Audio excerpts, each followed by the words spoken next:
evening to all. Am I audible? Yes, ma'am. Okay, thank you. Welcome to IEDA, National Level Soft Skill Training Program on Campus to Corporate. Chief Guest Introduction. It's my great honor and privilege to introduce our esteemed Chief Guest, Dr. N. Safrin is an independent researcher based on Tamil Nadu. She has completed her PhD in English from Stella Maris College, Chennai. Her area of interest include psychology, journalism, autobiography, Bhakti literature, Indian literature, feminism, women's writing, autobiography, English literature and life writing. She also worked for freelance soft skill trainer, rendering training to city college students, associated with English language laboratories like IBEC. She also renders corporate training for IT companies, focusing on English language training. Content writing and content development is another area of her specialization. Her core area of interest lies in academic writing, creative writing, and spiritual writing. She has published several research articles in reputed journals like Indian Literature of Sahitya Academy and Journal of South Asian Literature. She is also an editorial board member of several literary journals such as an Literary Cognizant and World Journal of English Literature. She also presented several of her research papers in national and international seminars and conferences. She has published several stories, articles, and poems. Her core area of research interest lies in academic writing, literature, and psychology. She has served as a resource person for several workshop and faculty development programs that focus on academic writing skills. We welcome you, ma'am, with a great pleasure. Thank you for being with us today. I hand over the session to you, ma'am. Thank you so much, ma'am, for that warm and generous introduction, first of all, and thanks for the opportunity. Thank you for trusting me again. It's always a pleasure to connect with students, especially on this platform. Good evening. I hope most of them are students. So yes, this session is going to be really beneficial for students who are actually transitioning from their campus life to workplace, right? So I think the topics, most of you should have seen the flyer, right? Huge number of topics, but we have very less time. So I've tried to make it simple, short, and sweet so that you will remember and try to implement it in your future. So just give me a moment to share my screen. Yeah, I hope my screen is visible. Yes, ma'am. Yeah, okay. So there are a couple of things that we are actually dealing under this topic, right? So as you all know, the first thing is effective communication, following which we have quite a number of topics for today's discussion. So I've just covered the key areas, starting with effective communication skill. I think even in my previous session, largely I was focusing on communication. One thing that really makes, a successful person is the way they communicate, the way they connect with others. And as human beings, we all know that we are never isolated persons. We are constantly in connection, in collaboration, in networking with different people. So as students, most of you are here, assuming that you're all college students, remember that you should definitely focus on mastering communication skills right from your college days, because sometimes we think we have enough time, so maybe when we start with our job or get into a first job opportunity, we can start focusing on developing the skill, which is actually wrong, because it's only the college education, the 3 years, maybe it's the UG or the PG, it gives you time to actually connect with people, understand the situation, and try to participate in different programs that would actually hone your communication skill. So when I use the word communication or communication skill, it might appear very common, very general. I think even faculty members, your teachers will also keep saying this, especially English language communication. So I am from a literature background. I'm a literary scholar, but I would say that the need to master English language, the fluency in English language, developing a good command over the language is definitely the need of the hour, because any job opportunity that you want to get, the dream job that you really want to land after completing your college course, will definitely look for this communicative skills, irrespective of whatever field that you're trying in, whether you are even going for a higher studies also. you have to face the interview, right? So we already did a session on cracking interviews, but generally I'm saying people will definitely prefer candidates who are good in communication skill, who are confident in using English language in their communication.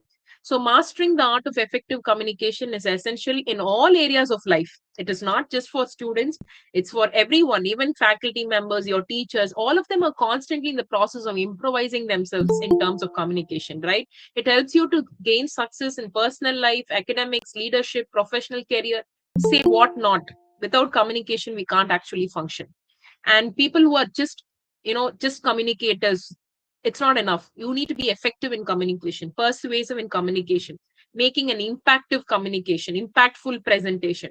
So a lot of skills actually you start developing, you start preparing yourself for your dream job, for the corporate job that you're really aiming from your college days. So if you haven't really thought about it, I think ma'am has taken this wonderful initiative with her organization by bringing in such lovely and I think timely topics, very, very targeted towards mentoring students more than anything else, because this is the right time when you're introduced to all these kind of workshops and webinars. You try to understand where you are actually standing. The assessment, the self assessment, the personal assessment has to happen, right? So maybe with every webinar that you're trying to attend, just assess yourself and see what level you are in terms of communication skills or interpersonal skills or leadership skills, whatever that we are discussing in that particular presentation. If you make that kind of assessment, you will start working on the areas that you are really lagging behind. And someone who's very talented, someone who's working towards their goal will start actually thinking about this, because it's very normal for student mentality, to push everything towards the last moment. Even for studying, we wait, right? I've done this as a student, I can tell. Even when I have a week for the exam, I only prepare like 2 days before, but there's a lot of drawback with that, right? Because the more you prepare, the more you start practicing, the more perfect you become. And with college, I would say the 3 years, maybe you are an undergraduate or in postgraduate course, the 3 or the 2 years that you spend in the institution is actually giving you a lot of time to develop your many other skills. So don't think that we need to just clear this course, just get a degree certificate alone.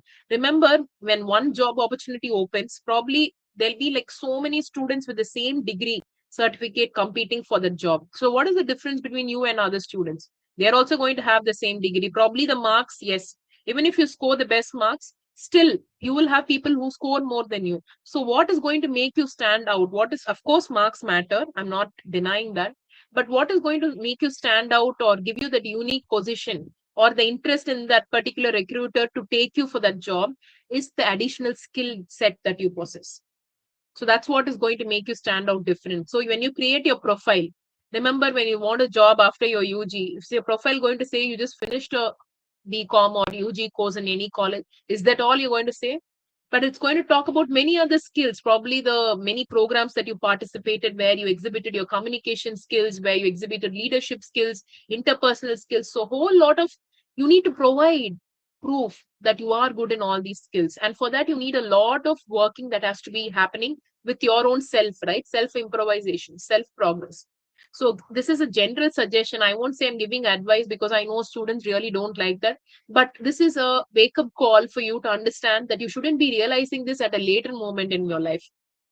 Probably when you enter the interview board or just face the people there or understand the competition that is existing, at that point, if you realize this, then you will say, I missed out on my improving myself during my college days. So probably if I would have done that, then my profile would have been stronger. You shouldn't have that regret at all.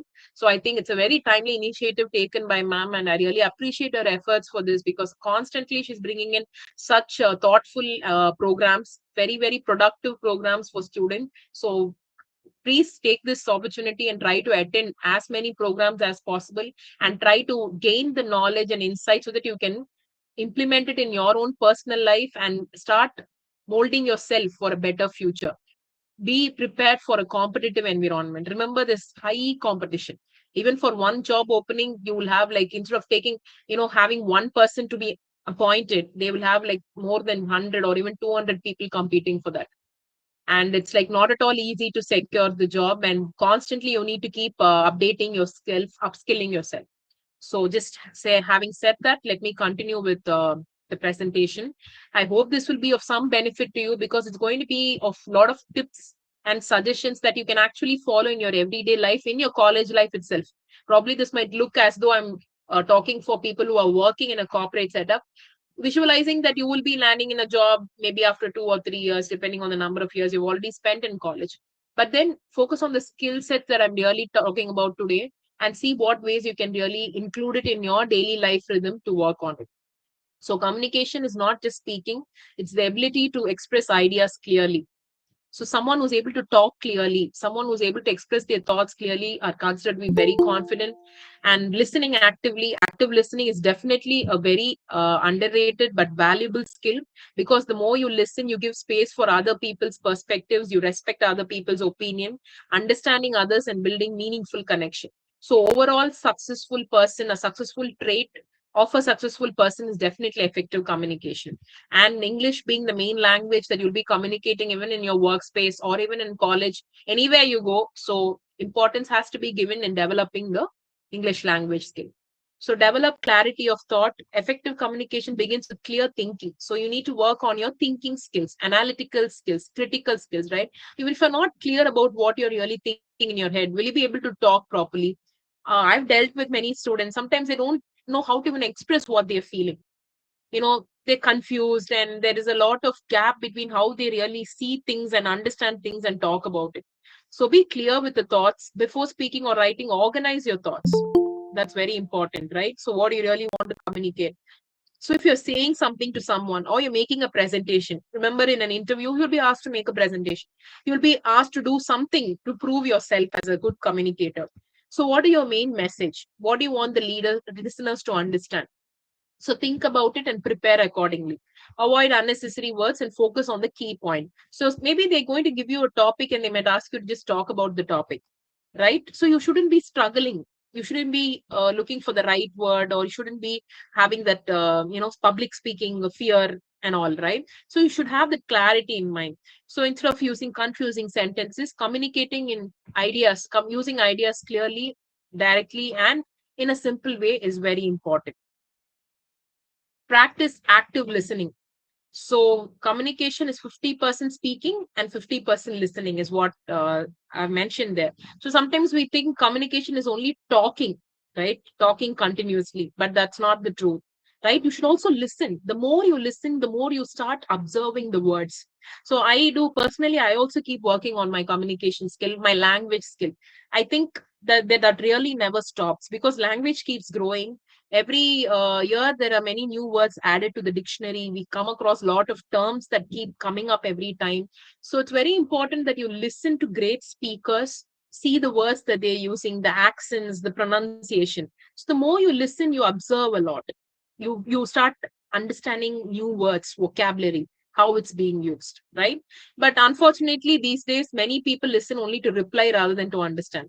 And again, with the technologically inflicted world where everything happens instantly, right? Even reels, there's doom scrolling, we keep on moving, we really don't want to even spend a minute to listen to something which is productive, right? Because probably there is a hurry or a hurried sense within us that we want to just quickly move on. So yes, technology has played a significant role in reducing our listening time.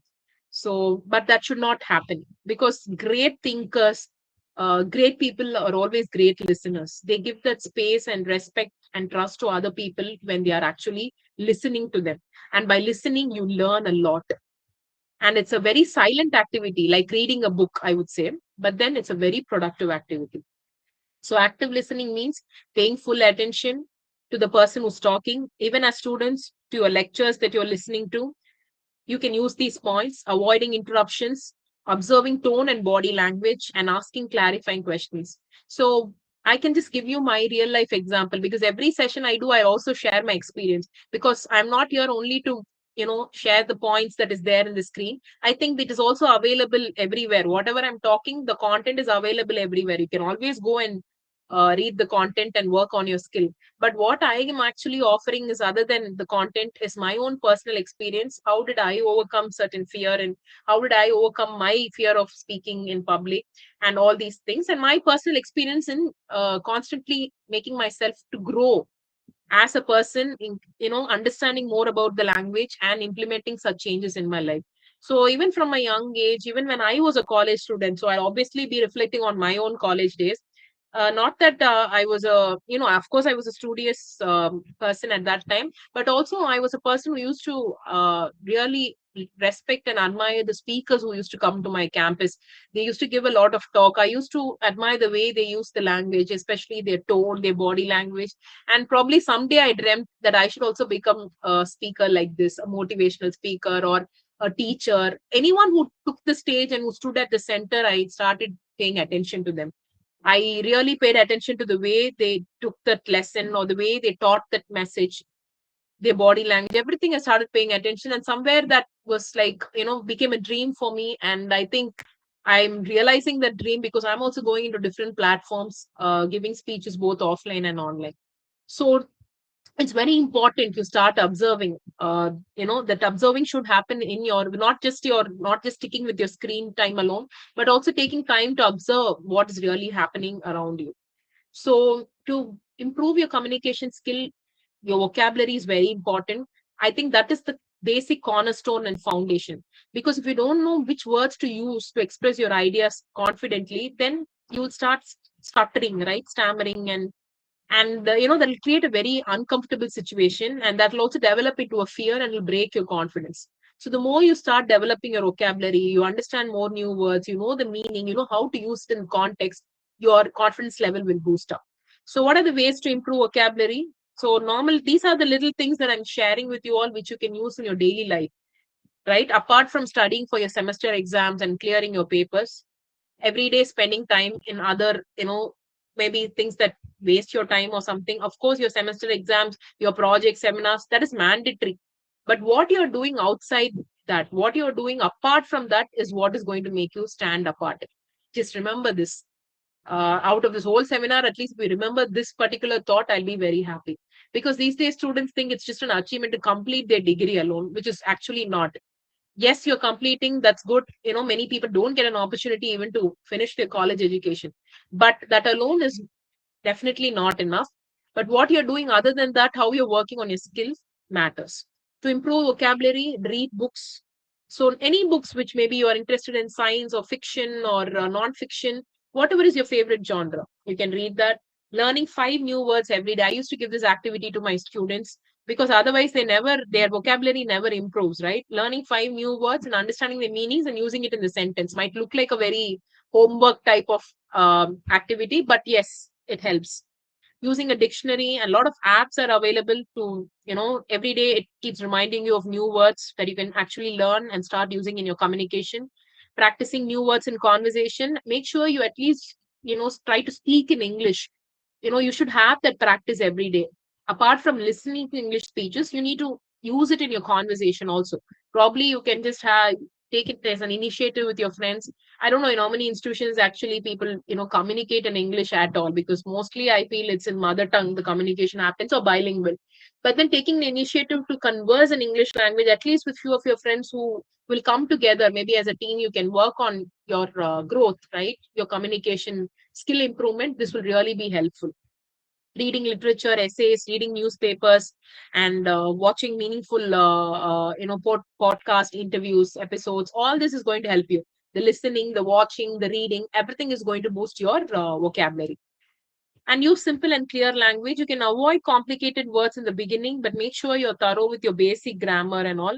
And ensure when you speak, when you express your ideas, you make it more simple and clear for people to understand. So starting off with short sentences, avoiding complex terms or jargons when you're addressing general audience, and replacing complex words with simple ones. So mastering non-verbal communication. So research shows that a large part of communication is non-verbal. What do I mean by that?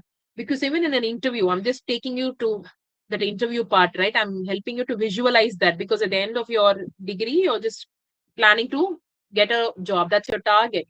So when you are planning to do that, it's apart from your language, people are also, the people who are assessing your skill, they are also focusing on the way you carry yourself, your body language, your facial expression, the way you move your hands, your gesture, your eye contact.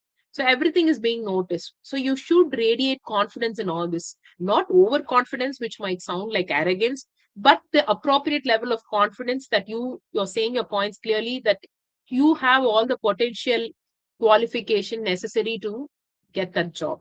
So that would be something very impressive, right? So the recruiters might consider, definitely that kind of radiance would impress them, and confidence will definitely impress them, and you will end up getting the job amidst severe competition. So important non-verbal elements, your eye contact, facing eye to eye, not just looking elsewhere or feeling shy and avoiding the eye contact at all. Sometimes out of fear we don't want to look into the other person's eye. So this and all is not advisable.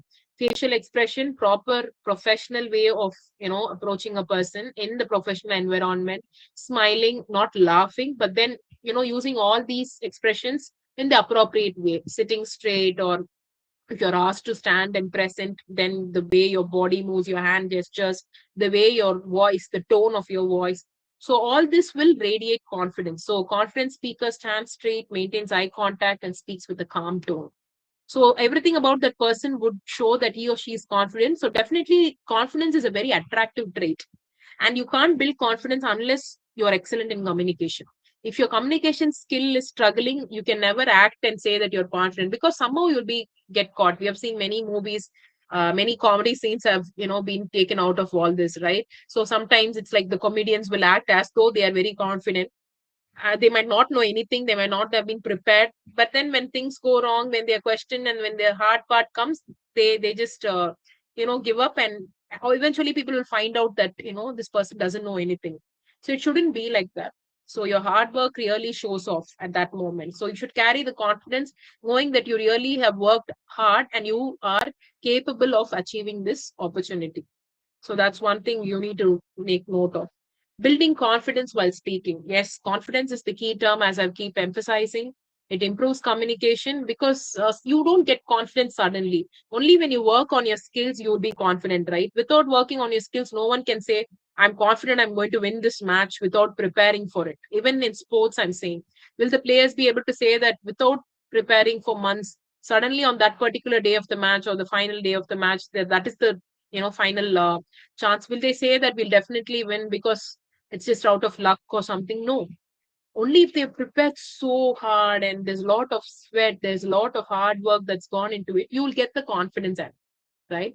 So techniques to build confidence, yes, in speaking, public speaking, you can practice speaking in front of a mirror, very age old traditional technique, but helps a lot because you are able to see your own self, right? How your body reacts when you stand in front of people, the way the involuntary body motions, or if you can think about any moments that you need to avoid while talking. So you'll be able to assess your own self, so that the mirror helps. Record your speech and review it. That's very good option, where you can just record and see whether you're able to talk about a topic without actually struggling. Are you able to use proper vocabulary? So all this would be a self-assessment, self-check. Participate in discussions and debates. So this is the right chance, when you won't get this kind of a chance, right? Only when you're in college, you get opportunities to participate in debates, discussions, and programs.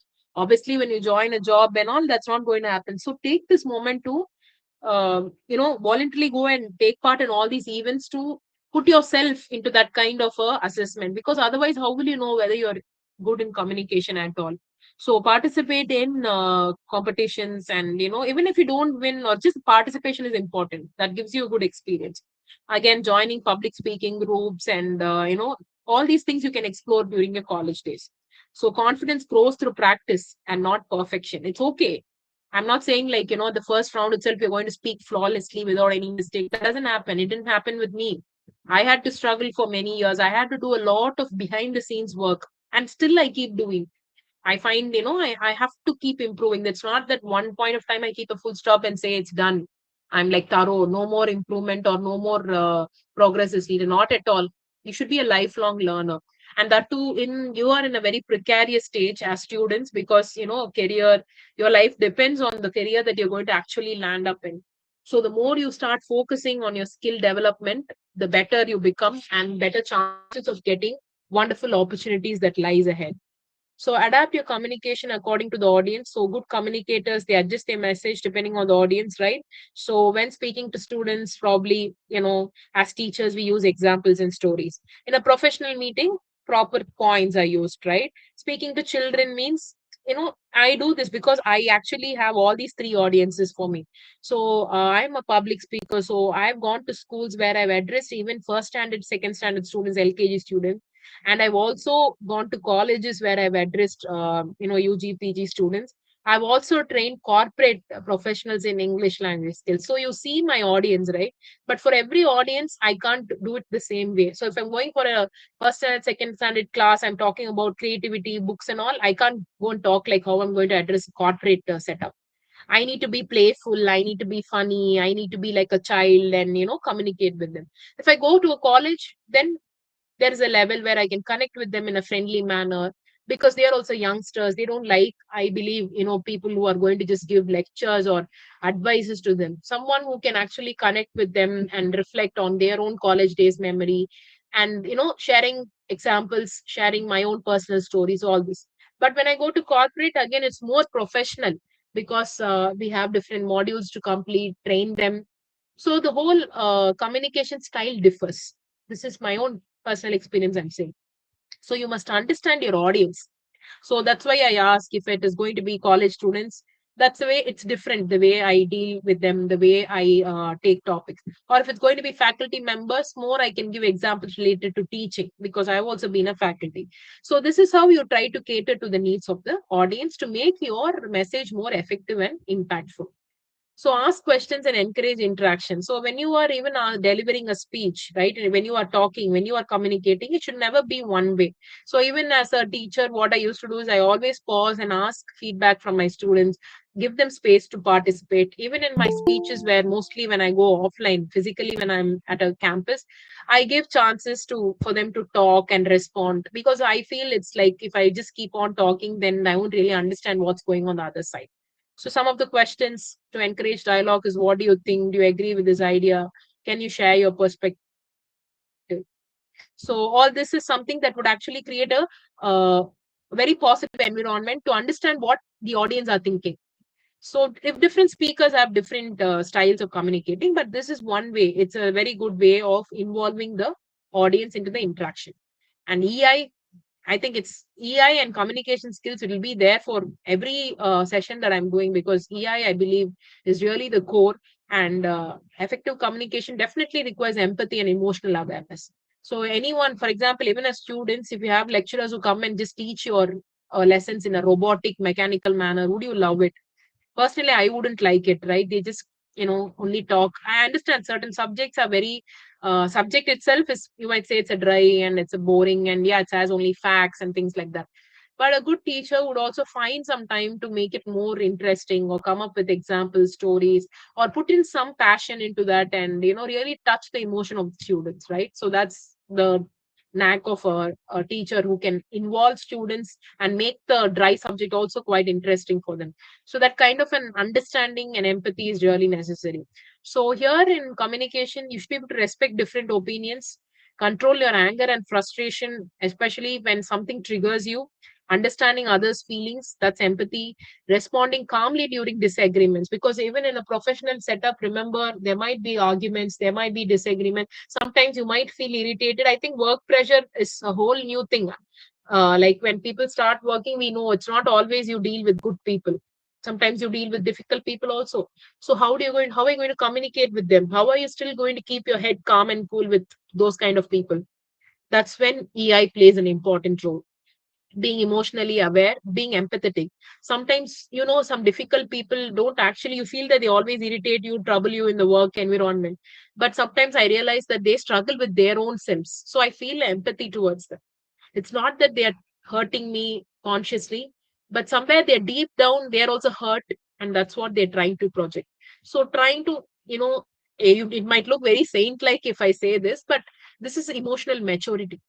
So instead of losing my peace over that person and thinking that why he or she is always troubling me at a workplace environment, I'm not going to talk to him, behaving like this, but trying to show kindness instead of whatever hurt that comes by your way, It's a high level of maturity. I think obviously as college students you won't be prepared for this at this level, but then you can start practicing this even with your friends, even with people in your life whom you might consider very difficult to deal with.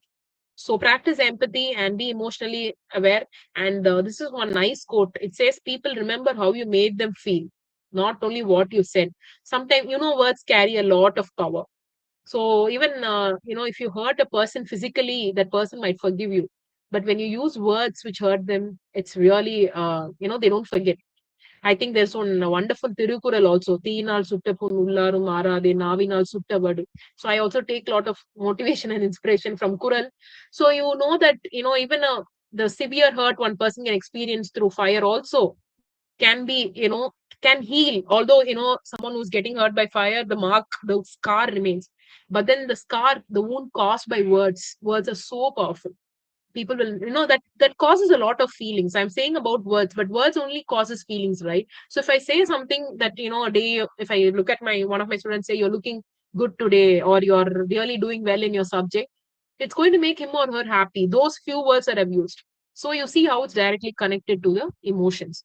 So be very cautious in using your words, and always have kindness as the base of your communication.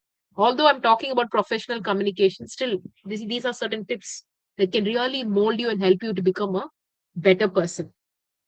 Practice regularly. Communication improves through consistent practice. So 5 minutes daily on a random topic, whichever topic you like, you just see whether you're able to talk about it 5 minutes without, taking a pause, or whether you have that enough vocabulary to go ahead and do that. So participating in group discussion, all these activities, essay writing, journal entries, observing great speakers and learn from them. That's what I do personally, because observation is the greatest lesson that you can do. Famous communicators develop these skills through years of practice and feedback. Remember, it's going to take time, but it's never late. If you haven't done all this, you can always start it from today without waiting for tomorrow. And definitely, it brings a lot of impact, not just in a day or so, but gradually, when you start focusing on all this, at least taking an hour or so every day to focus on your self growth, on your language improvement. So, mastering effective communication, as we know, just a recap, it requires clarity of thought, active listening, strong vocabulary, confident body language, and emotional intelligence. So, when you practice all these techniques, you can be a powerful communicator. And a powerful communicator is someone who inspires, persuades, and connects with people, and your life would be an inspiration, and people will reach out to you. You will always be approachable. You are someone people would start love to working with. Start People will start sharing their stories with you, their problems with you. When I have observed like this, when I try to work on my own communication skills, I've known people who actually come to me, talk to me, and it's like the change that I could really see. So remember, communication is not just a skill, although we are treating it as a skill set. It's a life changing ability that opens doors to many, many great opportunities. Not just in your career, I would say in future, even in your relationships. It would help you to have both a beautiful personal and professional success. Because I believe success is just not professional alone. Although we are conducting webinars, seminars, and it's all academic, it's all professional, but only when I believe personal life also has to be successful. And I think a good communicator will be definitely a successful person even in their personal space as well, because the way we deal with people in our lives, our family, our loved ones, matters a lot. Sometimes communication problem is what separates people and breaks relationships. So all this is there. So think about it. This might be too early to even talk about, but then in future you can start preparing yourself to be a better communicator, because someone who's able to express his or her thoughts clearly is going to definitely attract a lot of people in their life, attract a lot of success in their life. Now let's move to the next topic: being professional in a corporate culture, in a work environment. So professional, now if I'm assuming that all of you are college students, so talking about professionalism, yes, in classroom, yeah, there is certain professionalism that happens, but again, always our faculty members, our teachers are like always friendly, and I believe you'll be able to connect with them. They're always there to help you. It's always there. You really don't say it's quite professional, because it gets personal also. As a teacher, as I was a professor, but not right now, even at that point of time, I used to have a friendly relationship with my students. It was always trying to help them, making classes interesting. But then once you start your work, actually, you can never expect that kind of a treatment, right? Because it all becomes strictly professional. You have your colleagues, you have projects to work on, you'll have teams to work together. So maintaining professionalism is very important, and that is essential for your career growth, credibility, and leadership development. So professionalism is not, immediately when I say the word, people think it's the way you dress and you look professional. No, it's not just about the dressing part. It's your attitude, it's your communication, the ethics that you maintain, time management, improvement. It's all about who you are at the professional space, at the workspace. So develop a professional mindset. That's very important to survive in a corporate environment. So your right attitude towards work, taking responsibility for your task and decision. See, sometimes things might go wrong, but it's not being defensive when things go wrong, but trying to own up to that, saying, yes, this is what I did, I'm learning. So I've done that. When I started my work as a fresher, I've made mistakes, but I also learned to own up that mistake and be ready to learn from it. See, no one just comes as a a veteran or a versatile person. It's not that we learn to ace things immediately. We also learn by making mistakes. Constant learning and unlearning happens.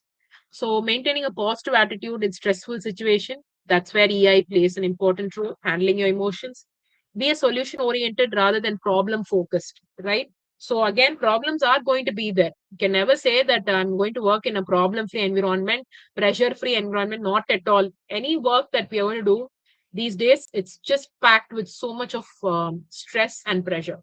I think no one can actually say that they are working in a stress free environment, because every work has its own demand, own timeline. There's a lot of deadlines that you have to meet. So please remember, you need to prepare yourself for that kind of a hectic, uh, what to say, a work filled environment. And maybe in movies, if we see, it looks very chill to work in a corporate thing, people sipping coffee and talking and chatting. And maybe that's also there. But then there are tight deadlines and you're expected to meet. There are very hard conversation. If things are not done on time, you're answerable to your uh, team leader, the person who's above you, right? So maintaining professional mindset is what is going to take you to this career success. So try to develop this attitude even when you are right now at your college level, right now at your educational level, whichever educational level you are in. If you start building this kind of a professional attitude, it will help you come a long way in helping you build your career. So again, showing commitment to the organization's goal. So again, when you are in an organization, you should know what are the missions of the organization, and you should stay personally committed.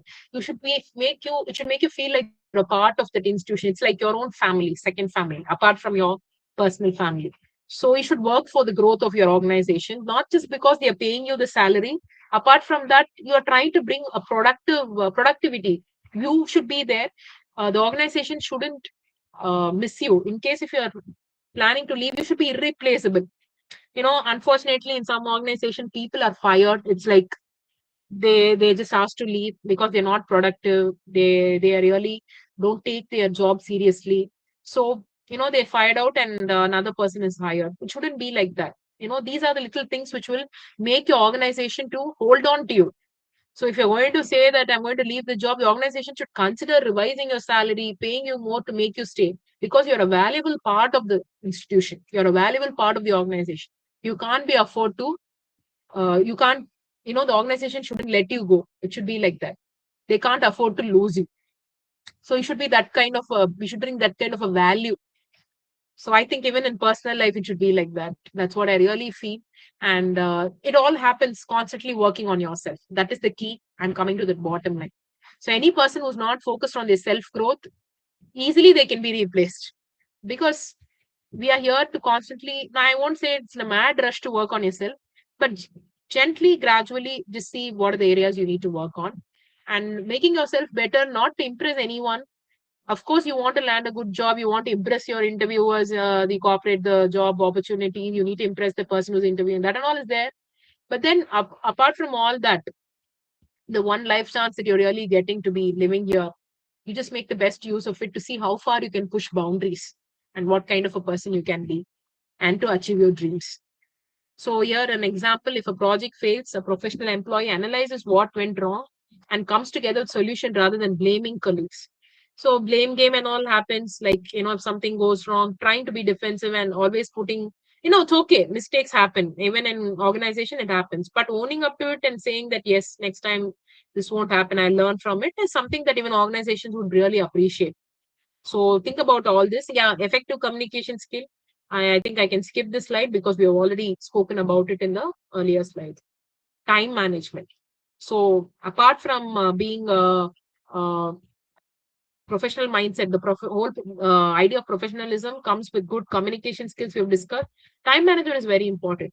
See, what people feel is when you're working in an organization, first thing, you shouldn't be coming late for the work. Someone who's not able to maintain a proper time schedule, who's coming always late for the work, that's not a very good impression, right? It's very natural they might end up losing the job.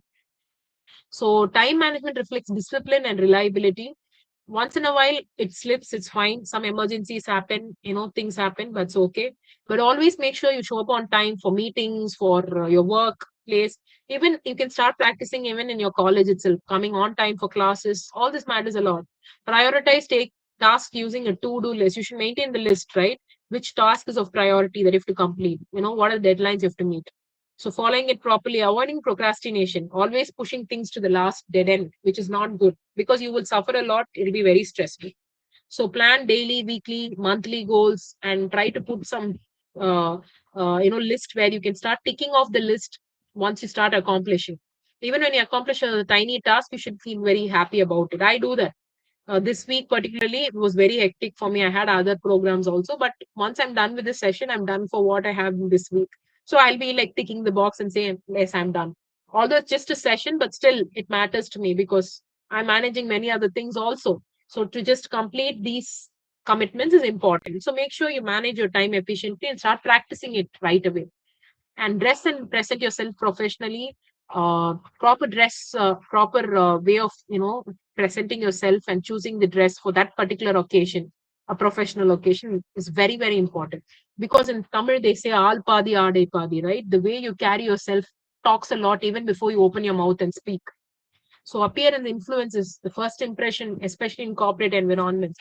So check the dress code of the organization. Always maintain good hygiene and neat grooming.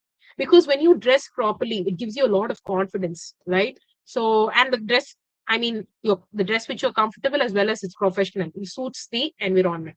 And it also reflects your respect and seriousness towards work. So someone who's just coming to work without dressing properly, just with an unkempt hair and not ironing their dress, it's looking like as though they're waking up from a sleep and walking. What do you think about that person? I think even in college they have dress code, but also sometimes students, I particularly observe students who just don't really pay attention. They just come for the sake of attending the class. I could see in the way they dress, but it shows the interest that they actually have towards that particular course, right? So dress neatly, it brings in a lot of confidence and it also reflects who you are as a person. In workplace, ethics matter a lot. Building strong work ethics goes a long way in helping you build a successful career. So ethics are the backbone of professionalism. Being honest and transparent, any work you do, you know that you shouldn't be speaking lies. You should be honest, you should be transparent. These are things which goes without saying. Basic ethics, right? Maintaining confidentiality in case if it's needed in terms of company information. Avoiding gossip, negative behavior, groupism, respecting company policies. So all these are little things that shouldn't be told at all. You should start doing this. It should be inbuilt. And people will start respecting you once they know that this is how you work. They will start knowing that you follow your ethics seriously. And that's how you do quality work. And that's how you stand out as the best employee in the organization. And EI, yes, again, it's a huge source of help because in a professional environment also, we have workplace relationships, right? We have to manage our colleagues, we have to manage our team members. We also should manage the person who's above us, to whom we are answerable. So especially conflicts, during conflicts, you need to control emotions. Conflicts do happen, arguments do happen. Understanding colleagues' perspectives, handling criticism constructively, and staying calm under pressure. So if a manager criticizes your work, respond calmly and improve rather than reacting defensively. So again, happens, right? Sometimes it's like maybe the person who's above you, your manager or the team leader is having a very bad day. It might end up that they're just shouting at you, although you might not have done anything wrong or you don't deserve that kind of a shouting. But instead of shouting back or reacting in angry mode, if you just keep quiet and allow them to just vent out and go, I know, which is not fair. This shouldn't be happening. But mostly this happens in all organization setup. People are struggling to manage their emotions. They just dump it on the people who are working under them. Probably that manager is having a fight with his wife or husband, or they just come and show that entire rage to their teammates. So maybe they take time and later they will realize their mistakes. So how you react to those kind of situations and scenario matters a lot. And for that, EI helps you.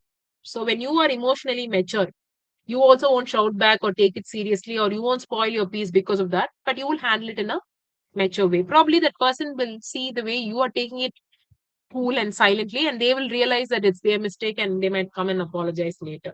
Or even if they don't do that, that's fine. You don't lose your mental peace because of that.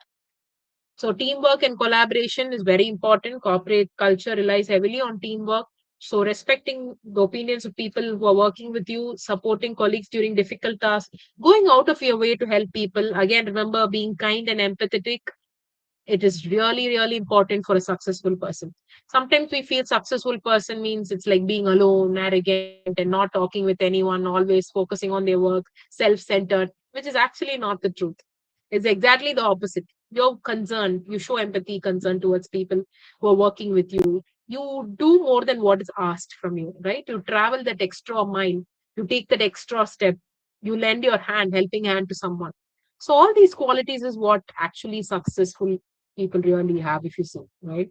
So being cooperative and flexible, sharing credit for team achievements. So when a team member struggles with a deadline, offering help, although that is not necessary, you can always focus on your work and you can walk away. But still, when you lend a helping hand, not that it's going to, people will notice or appreciate you, or that can be added to your profile. No, this is something that you do because doing something good for someone makes you feel happy. It's a random act of kindness, not expecting anything in return. So at the same time, you need to set healthy boundaries also. Yeah, that's what I was talking about. So healthy boundaries, maintaining respect in the workplace, avoid oversharing, talking personal problems, issues, maintaining respectful distance with colleagues. At the same time, you should know how to not mix the personal and professional conflicts, as I gave you that example earlier. So demonstrate accountability and reliability. So if you start building all these qualities, people will know that you are reliable. You can be accountable, right? So that involves in building trust. So once you know you're a trustworthy person, a lot of opportunities are going to come for you. You know, corporates prefer the corporate culture. The work opportunities are given to people who are honest, because honesty has become a rare quality these days, because people are faking it with many other things, and it's very difficult to find honest people. So trustworthiness, building that kind of a honest interaction, all this matters a lot and makes you stand apart. So giving your work on time. So if you do your first work properly, I think you'll be trusted and the next opportunity comes, right? If you impress, if you deliver your best, think that it has happened to me. So some of my sessions, I think this is my second session with ma'am. So I've continuously done many sessions for people with whom I actually started out as a resource person, because they trust me, they like the way I handle the sessions, and again I've been receiving opportunities. And it's more than a year, but still I keep doing it for multiple other organizations, also including ma'am's webinar, I would say.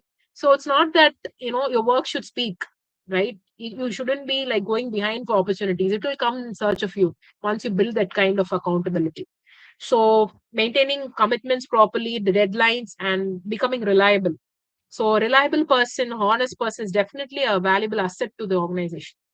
And slowly, if they are trying to be if you are reliable, if you're trustworthy in the little projects that's given to you, the small opportunities, slowly you will be trusted with greater opportunities, right? People will start trusting you with something bigger, and that's how you start climbing the ladder of success. So professionalism is definitely something that leads you. It requires your discipline, integrity, communication skills, and continuous improvement.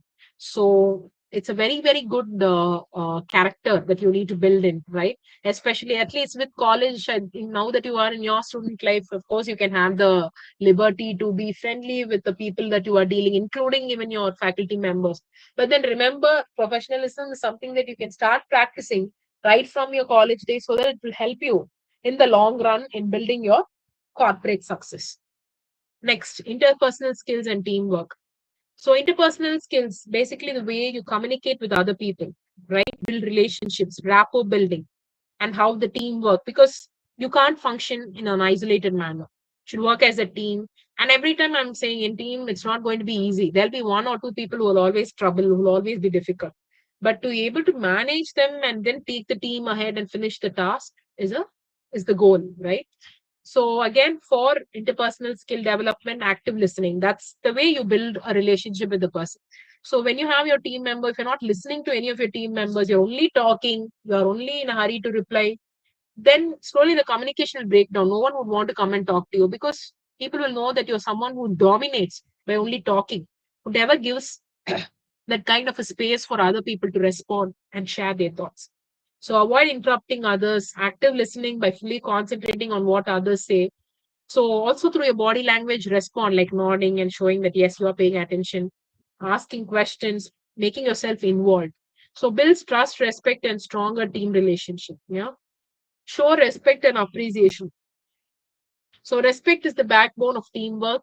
Definitely respecting opinions, respecting the person, very important. Making every team member should be feeling valued, making them feel valued. So appreciate others' ideas and contribution, even if it's a little or small idea, still you should be able to appreciate them. Avoid criticizing harshly, encourage and motivate others. That's very I love doing that. Maybe because teaching is my passion. I've always encouraged and motivated my students, and it's so lovely to see them come back after even many years and tell me that, ma'am, it was your motivation or the your words of encouragement that really helped me to clear that exam. I overcome that fear. That is a blessing, seriously, for me. So I've always loved doing that, because honestly, many times I feel no one ends up motivating me. Of course, there are very good people, good souls that have appreciated me, and I'm going ahead in this journey only because of those feedback.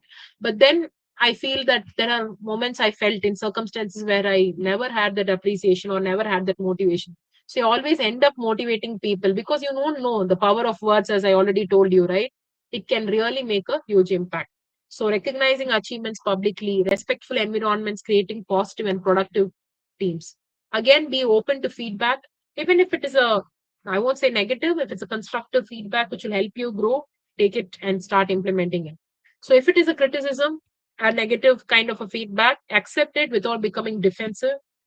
View feedback as an opportunity for growth. Ask others for suggestions to improve your performance. And teams that openly share feedback, they grow faster and perform better, right? So feedback need not be positive alone. So of course, we love to have positive feedback, that those are energy boosters. But then if you get something negative, which don't take it as negative, take it as constructive, something that you can work on it to make yourself better. Again, trust is the key word, which I'm repeating again. More than, of course, your knowledge, your skills, more than that, you should be a trustworthy person. So that only makes you to stay longer and stronger in your career. So being honest and transparent is needed to build the trust. Keeping promise and commitments. If you say something that you want to finish it, then you better finish it. Keep up your words, your promises, your commitments. Support team members during challenges. Share responsibility fairly. And when trust exists, teams become more cooperative, innovative, and productive. People would love working with you, and people will be able to trust you. You can be slowly promoted as a leader from a team member, and slowly, start gaining better opportunities. And again, in any team, any work, conflicts will come. It's never conflict free. It's natural that it comes.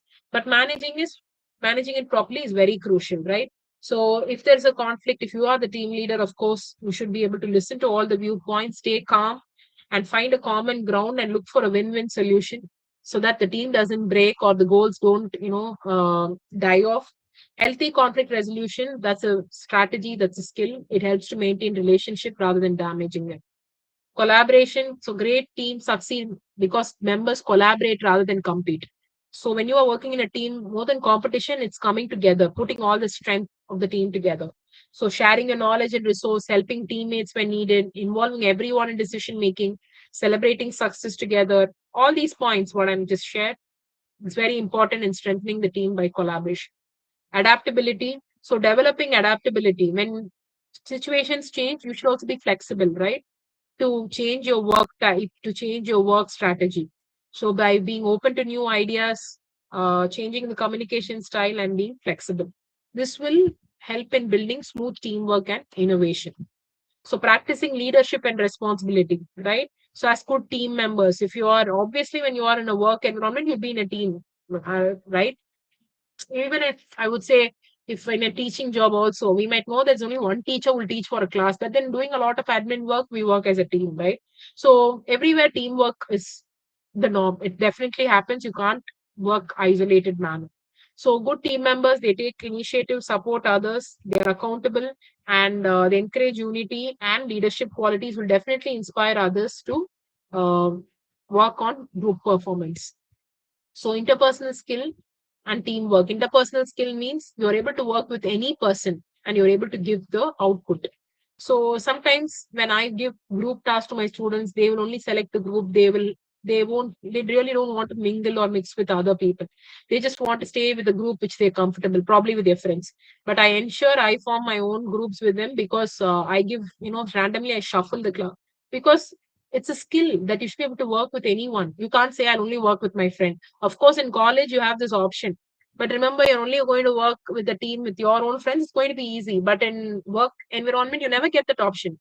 You will not even know who your colleagues are. So you should be able to handle people. Handling people well, that's in personal skill, right? And for that, all the other skills do support, right? So I won't say it's always problem free. It would be with problems and conflicts. But again, with your emotional intelligence and with your other skills, you should be able to handle it properly. Okay, with this, we'll move on to the leadership skills. I think leadership skills also something that I've already focused on as I was talking about in the previous interpersonal skill. So building trust and integrity, being honest, transparent, making yourself, building that respect within the team. Because as a leader, if you are the leader, team members will start trusting you. Of course, you are the safe place for them, right? So sharing your ideas and working collaboratively and supporting your team members. And if you're a leader, you should lead by example because you should be first showing the discipline, dedication, managing time, punctuality. You should be the role model everyone looks up to. It's a very responsible task, right? And yes, encouraging collaboration, equal participation within your team, and improving decision making skills. So leaders often are in a position to make a lot of decisions, right? So they analyze the problem carefully, they consider possible outcomes, and bring out timely and confident decisions. Motivate and inspire the team. Good leader energize the team. Definitely, they keep encouraging encouraging their team members both in personal and professional growth, sharing a common and clear vision and purpose. So the more the leader motivates, the team members start performing well. And develop accountability and responsibility. Yes, because he or she is the leader. So they should set a clear goal and expectation and help team members to understand properly and monitor progress regularly. Again, as I told you, it's a very responsible task. But if you keep doing it, you'll be promoted, right? Because as anyone who wants to start their dream job, you never want to be in the same position. You'd always look forward for promotions. And for promotions, you should take up leadership roles as well. A leader should continuously learn and improve himself or herself. Reading books, not just on leadership, I think generally reading books itself helps you a lot. Observing successful leaders, role models, asking for feedback, and being flexible and adapting according to the situation. So, leadership and teamwork are definitely interconnected skills. A strong leader builds trust, builds his or her group by constant motivation and encouragement. Next, I think the final part we have come to emotional intelligence, something that I've already started speaking to you in the beginning of the session.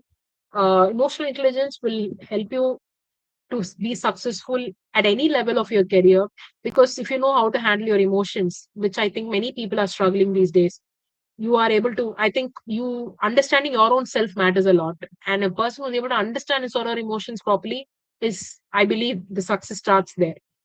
So, developing self awareness, that's the foundation of EI, emotional intelligence. So understanding your own emotions, where your strength and weakness lay.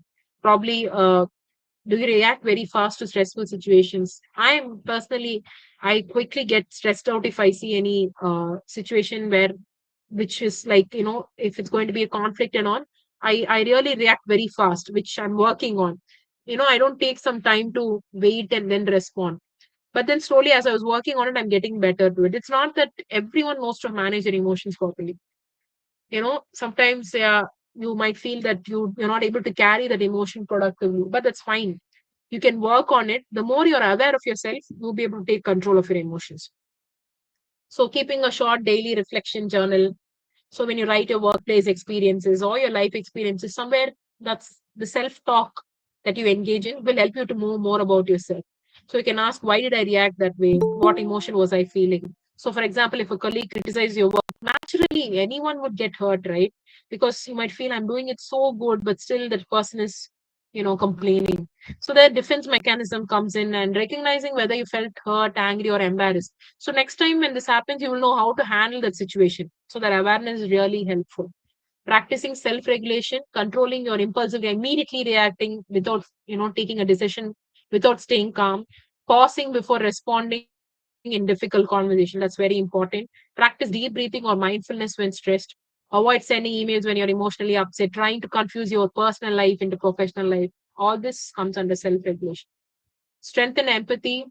Empathy is really important when you start trying to understand that other people sometimes, I think mostly, no one really hurts another person wantedly. I think they are deeply hurt and the hurt keeps projecting. So have this, it's not that, I'm saying you should, give yourself to be used by other people to, say hurtful words or things.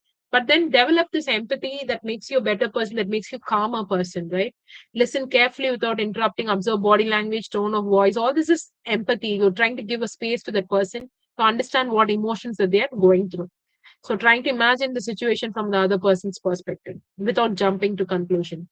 Improving communication skills. Yes, we have spoken about all this, but EI also focuses on how you communicate. So if you're a good communicator, someone who's very good person in terms of communication, I think they mastered EI. Because you can't be a confident speaker, you can't be an empathetic speaker without managing your own emotions, right? You be carried away by every emotion, then you won't be able to stabilize yourself as a speaker, as a communicator. So empathy and emotional intelligence comes in a long way for that. Managing workplace conflict effectively. As I've told you, no workplace is conflict free. So to manage conflicts effectively, smoothly, without hurting people, at the same time coming to a potential solution, EI plays a very important role. So during disagreements in meetings, acknowledge others' opinion before presenting your viewpoint, instead of being, self-centered, trying to give a space for people to settle that conflict in a smooth manner.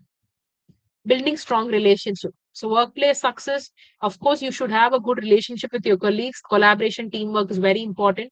It's not that you can take you shouldn't allow conflicts or petty issues to create problems, because when you have to work together, you should have that kind of a proper professional and a smooth relationship, right? Appreciating the colleagues contribution, offering help when needed, maintaining a positive and supportive attitude. All this is really important to build a positive, strong workplace relationship.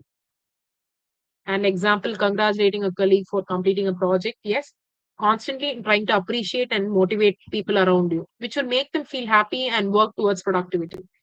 Yeah, first you should stay motivated, then only you can motivate others. So that's understood. Setting personal and professional goals, maintain motivation even during challenges. That's where the real test is. So sometimes when life is becoming hard, it's easy to give up, but still believing in a positive mindset and going ahead is important. Learning from failures, not avoiding failures, knowing that failures are a part of life, but learning from that experience. Practice mindfulness, getting into emotional intelligence is also focusing on your physical health, right? So probably exercising and practicing yoga, meditation, all this really helps you to manage stress and balance your hormones, right? Emotions also properly. So taking short breaks during intense work and practice meditation, exercise, and maintain a healthy work life balance. So remember, emotional intelligence is not an inborn talent, but a skill that can be developed through practice. Again, very important skill, underrated skill. People will not even take it as a skill, because if I say communication skill, professional skill, language skill, and all, it can look like a skill. But emotional intelligence really doesn't have that kind of a value, or people don't give that kind of value, but that's the most important skill. Although it might not really be popular like other skill sets, right? So by improving self-awareness, empathy, communication, and emotional control in the professional setup, you will start building stronger relationships. And as I told you, you will always be in a position that your organization will be valuing you. You will be constantly promoted. Your hard work will be paid off. You people will recognize you for your expert knowledge. You will be promoted continuously. You will get into more leadership opportunities, and your organization will consider you as a valuable person. So even if the entire organization people are being fired off, you will not be fired off. You will be considered as an asset, and that's something very nice, right? When you feel that you are valuable to someone, some institution, and even in personal life, I would say. So that's the way you are. When you constantly focus on improving your skills, you become a valuable person. Your value will be realized by the people around you, by the institution you work in, right? So have that in mind. And I think with that, I'm ending my presentation. Thank you so much for your time and patience. And any questions also, I would love to address them.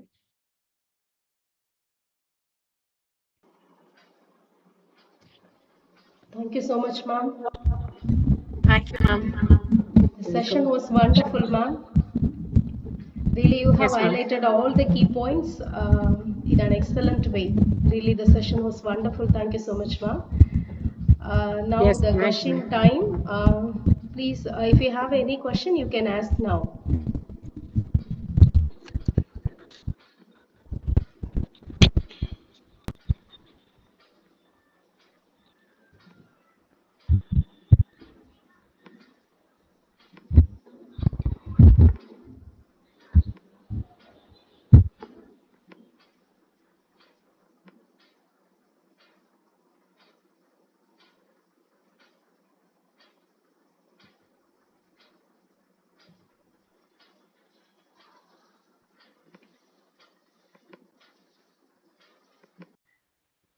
Good evening, Professor.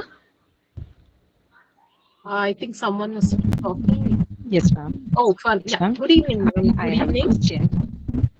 Yeah, please. Professor, I'm a teacher.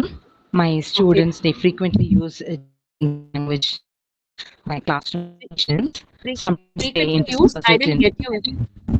Can you They come back frequently again? use Gen. Yes, ma'am. Hmm. In Your voice is breaking. Oh. language What issues. language, man? Am I audible? Gen Z. Okay, okay. Yeah, I get it. Hmm. As restrict or in language. Ma'am, I think we can't, of course, handling kids is the greatest challenge. I can really understand that. I've also been into the teaching environment. But if you restrict, it's going to happen, ma'am. Anything that you restrict with them, it will going to develop their curiosity and they'll do it. So I know there might be some, rules and, you might feel it's like being used, but you need to probably, they are interested or right, there's curiosity and they would love, they feel that, that's the way they have to express themselves. Probably you introduce them to, I don't know which subject you are teaching. I don't know if it's English English, or ma'am. English, ma'am. English. Yes, ma'am. Okay. So probably No, you the can thing teach them, is, you can introduce them to new vocabulary so that they can actually put that Gen Z words to a little bit of rest. Some interesting new vocabulary learning activity that you can give irrespective of whichever standard they are. I am just saying it, in a common way because I know vocabulary might sound like a very childish activity. But why don't you just, give them this kind of an exercise, telling them that this would really help in, and trying to, we can only help them to reduce this habit. We can't really completely resist and restrict them because restricted. their Yes, age, ma'am. I can really understand. It will be like if the more we restrict, the more they would want to do. So that would never be instead of understanding a child's psychology. So that can never really work. But then shifting their curiosity to something productive is what is the Okay. potential solution I can actually give to this kind of things. So you can try that out if you can, work on something interesting activity to, focus their, you know, whatever their the Gen Z language that they're using. So let them just shift that focus to vocabulary building so that it helps them personally to develop the language also, and that kind of usage will also be minimized at the same time. Sure, ma'am. Sure. Thank you so much. Thank you, ma'am. Thank you, ma'am, for the question.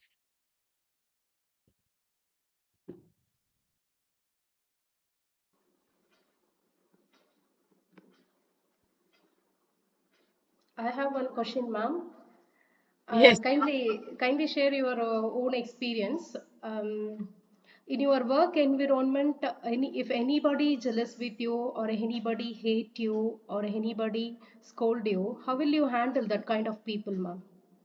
Had a Regarding lot of EI. experience, ma'am. I think, um, especially with older employees, when I started, I was quite young compared to them.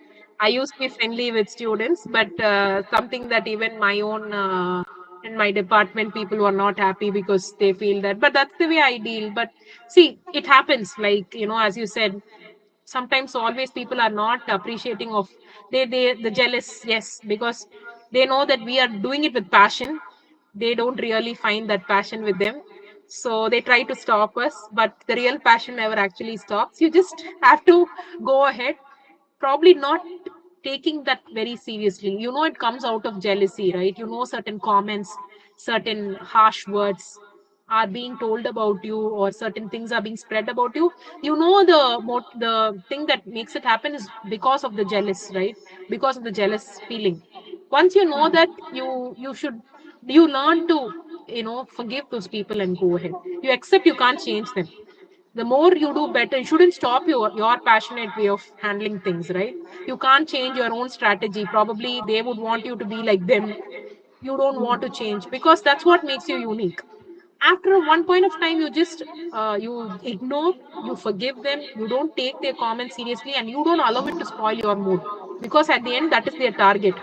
They want to see you sad, they want to see you broken because of their comments, their words. If that happens to you, they will feel they're succeeded, which you shouldn't allow to happen. And that's where you can use EI, emotional intelligence. That's why I told about kindness and empathy. Just forgive them. I know it's easy. Just having said this, I have struggled. I'm like, what is this person? Why is she always against me? I have thought about this. Can't she be a little kind to me? I have thought about this. But then the more I think, I'm wasting time. I know this is how it's going to be. You can't change people. One way of doing this, accepting things you can't control, and go ahead. It takes time for us also to practice that, actually. Yes, ma'am. I didn't get you.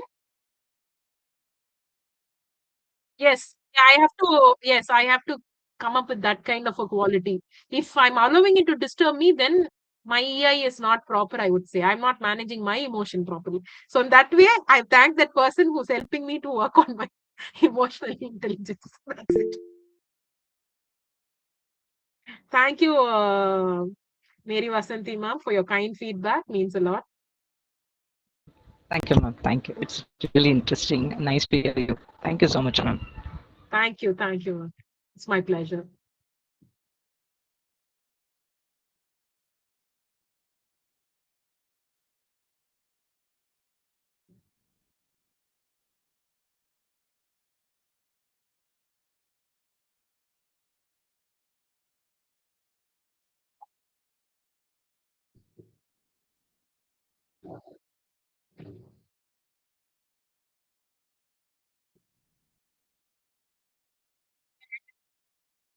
Yes, ma'am. If there are no questions, we can.